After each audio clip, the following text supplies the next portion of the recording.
പാതയിലാണ് കേരളം. നിയമ, ശാസ്ത്ര സാങ്കേതിക, വാണിജ്യ വ്യവസായ മേഖലകളിലെല്ലാം ഈ മാറ്റം പ്രകടമാണ്. കണ്ണൂരിലെ തലശ്ശേരിയിൽ നിർമ്മിച്ച പുതിയ കോടതി സമുച്ചയം വികസന കുതിപ്പിന്റെ മികച്ച ഉദാഹരണങ്ങളിലൊന്നാണ്. സംസ്ഥാനത്തെ ഏറ്റവും മനോഹരമായ കോടതി സമുച്ചയമാണ് തലശ്ശേരിയിൽ യാഥാർത്ഥ്യമായത്.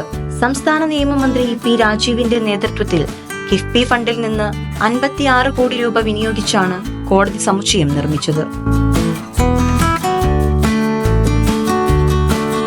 8 നിലകളിലായി 136 മുറികളോടെ നിർമ്മിച്ചിരിക്കുന്ന കെട്ടിടത്തിൽ 4 അഡീഷണൽ ജില്ലാ കോടതികൾ, കുടുംബ കോടതി, motor accident claims tribunal, POCSO special കോടതി, 2 അസിസ്റ്റന്റ് സെഷൻസ് കോടതികൾ, 2 മജിസ്ട്രേറ്റ് കോടതികൾ, വിജിലൻസ് കോടതി എന്നിവയാണ് പ്രവർത്തിക്കുന്നത്.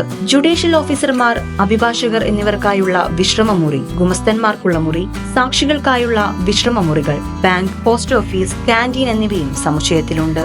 സോളാർ പാനൽ ഉപയോഗിച്ചാണ് കെട്ടിടത്തിലേക്ക് ആവശ്യമായ വൈദ്യുതി ഉത്പാദിപ്പിക്കുന്നത്. റവന്യൂ വകുപ്പും വികസന കുതിപ്പിൽ ഒപ്പത്തിനൊപ്പം തന്നെയുണ്ട്. കാസർഗോഡ് കാഞ്ഞങ്ങാട് വെള്ളരിക്കുണ്ട് മിനി സിവിൽ സ്റ്റേഷനിലൂടെ വികസനത്തിന്റെ മറ്റൊരു മാതൃക കൂടിയാണ് സർക്കാർ മുന്നോട്ട് വെച്ചത്. കിഫ്ബി ധനസഹായത്തോടെയാണ് വെള്ളരിക്കുണ്ട് മിനി സിവിൽ സ്റ്റേഷൻ നിർമ്മിച്ചിരിക്കുന്നത്. സംസ്ഥാന ഭവന നിർമ്മാണ ബോർഡിനായിരുന്നു പദ്ധതിയുടെ ചുമതല.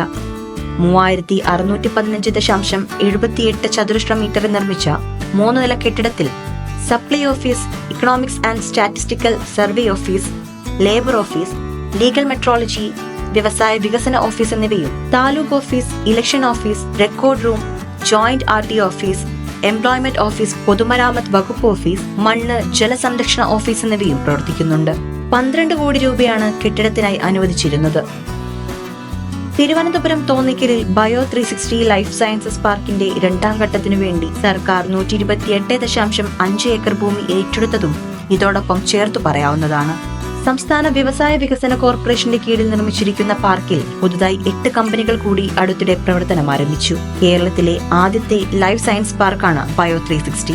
2013 സ്ഥാപിച്ച പാർക്കിന്റെ 1ാം ഘട്ടം 75 ഏക്കർ ഇടത്തായാണ് പൂർത്തിയാക്കിയത്.